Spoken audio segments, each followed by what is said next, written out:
நீங்க முதலமைச்சரா உட்கார்றதுக்கு நாங்க உங்களுக்காக உழைக்கிறோம். அப்போ அதிமுக திமுக புரிஞ்சுக்கங்க, எங்களுக்குரிய மரியாதையும் எங்களுக்குரிய சீட்டுகளையும்.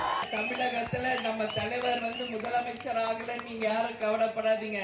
அவர் நிரந்தர முதல்வராக, மக்கள் முதல்வராக, அனைவரின் மனதிலே நீங்க இடம் பிடித்த ஒரு உத்தமராக இன்னைக்கு நம்ம கேப்டன் இருக்கிறார்.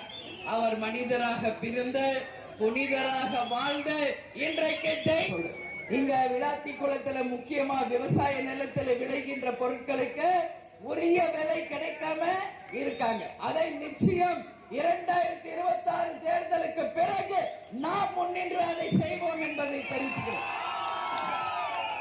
அதே மாதிரி மழை நீரை சேமித்து வைக்கின்ற குட்டைகள் இங்க கிராமந்தோறும் அமைத்து விவசாயத்திற்கும் மக்களுக்கும் தண்ணீர் கஷ்டம் இல்லாமல் நிச்சயமாக நாம் செய்ய வேண்டும். பெருகி வரும் மக்கள் தொகைக்கு ஏற்ப அனைத்து வசதிகளும் நிச்சயம் நாம ஜெயிச்ச உடனே செய்வோம். கிராமம் தோறும் மக்களுக்கு தேவையான அனைத்து சாலை வசதிகள், ரேஷன் பொருள், இந்த ரேஷன் கடைகளை அமைத்து மக்களுடைய பயன்பாட்டுக்கு இந்த விளாத்தி குளத்தை நாம மாற்றுவோம்.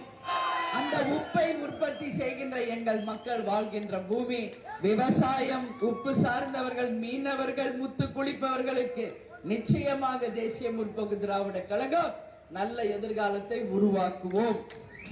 நீங்க எல்லாரும் எதிர்பார்த்துட்டு இருக்கீங்களா? யாரோட கூட்டணின்னு? ஆமாவா? ஒண்ணு கவலைப்படாதீங்க. இன்னைக்கு விஜய பிரபாகர் கிருஷ்ணகிரியில பேசியிருக்காரு, பாத்தீங்களா? என்ன சொன்னாரு?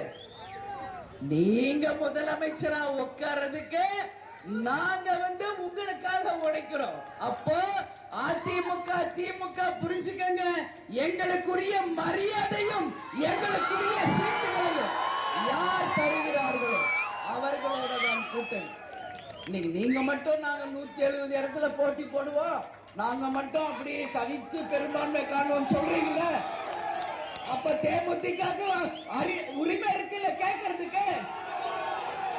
நீங்க முதல்வரா நீங்க ஆட்சி அமைக்கணும்னா தேமுதிகவுக்கு உரிய மரியாதையும் அந்த தொகுதிகளையும் தரணும்.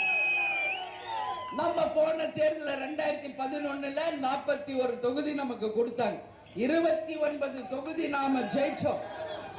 அதுல போனவங்க போட்டா அவங்கள பத்தி கவலையே கிடையாது.